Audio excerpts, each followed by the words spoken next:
With Ramadan just around the corner, I think it would be really helpful to share some things that you can do to take advantage if you're not able to fast during the month of Ramadan, whether you're on your period or another reason. I really feel like when it's Ramadan, a lot of people forget during their period, are kind of forgotten, and sometimes myself included, I feel like I could be doing so much more. So I thought it would be helpful to share some of those things with you guys, and maybe you'll benefit from them. These tips can be used for anyone that is not able to fast, regardless of if it's because of your period or any other valid reason. Before I go into those tips though, I just want to reiterate that in Islam, periods are not considered a disgusting bad thing. They're supposed to be considered a blessing and an ahsan on the women of Islam. I know that in some cultures, in I think most cultures, periods are looked down as a very dirty, disgusting kind of thing, and you're made to feel weird about it. So I just want to remind you guys that in Islam, it's not considered a bad thing. It is not a bad thing. It's just a normal thing that happens to women.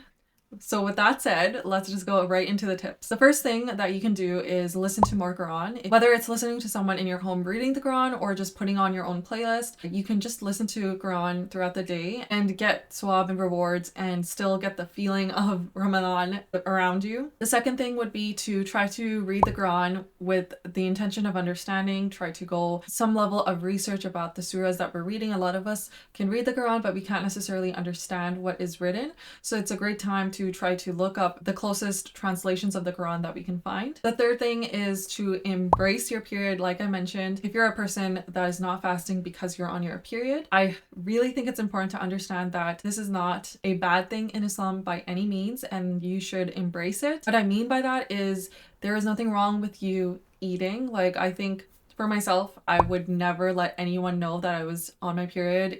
You would think I was just fasting for the full 30 days. I would eat in secret and eat only small quantities that I could finish so that no one would find out. Now I just fully embrace it. If someone sees me that is Muslim or non-Muslim and they see me eating, I assume that they have necessary intellect to understand that this person may not be fasting because of a valid reason. I do know that a lot of people don't fast just because they just don't have a good enough reason. They just don't want to fast. However, I know for myself, I have a valid reason, and I don't like being shamed into not fasting or hiding that I'm fasting and just starving myself, because for people that get their periods, depending on how you experience your periods, it can be extremely painful. Obviously, do everything with comfort. I'm not saying go and eat in everyone's faces or whatever. I just try to be comfortable. Fourth thing is kind of related to sadaqah, and it's to donate your time if you're able to at the local masjid or volunteering at local Islamic events or charity events, whatever you're able to do. Fifth thing would be to do a lot of zikr. You can print yourself a dua book or buy yourself a dua book and read those duas and remember those duas and try to learn and understand the meaning of those duas. The next thing you can do is also try your best to improve and increase your knowledge about Islam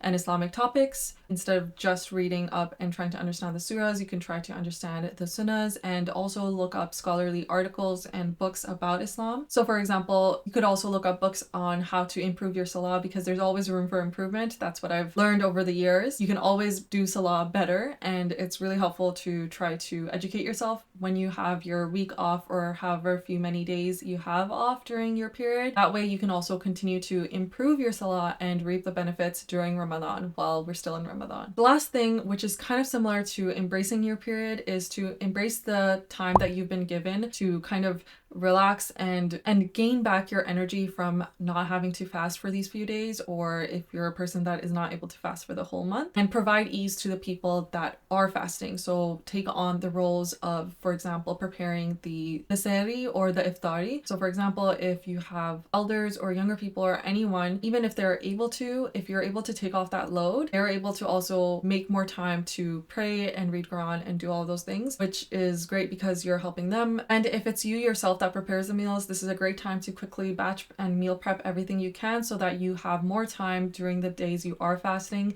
to be in ibadat. So those were my 7 tips to help you take advantage of Ramadan this year, or the days when you're not able to fast. I hope you're able to better take advantage of Ramadan this year because of some of these tips if you hadn't thought of them already, and I hope to see you in the next video, which will also inshallah be centered around Ramadan and Islam. Leave a like if you found the video helpful and subscribe to the channel for more videos about Islam and Ramadan, and I'll see you guys in the next video.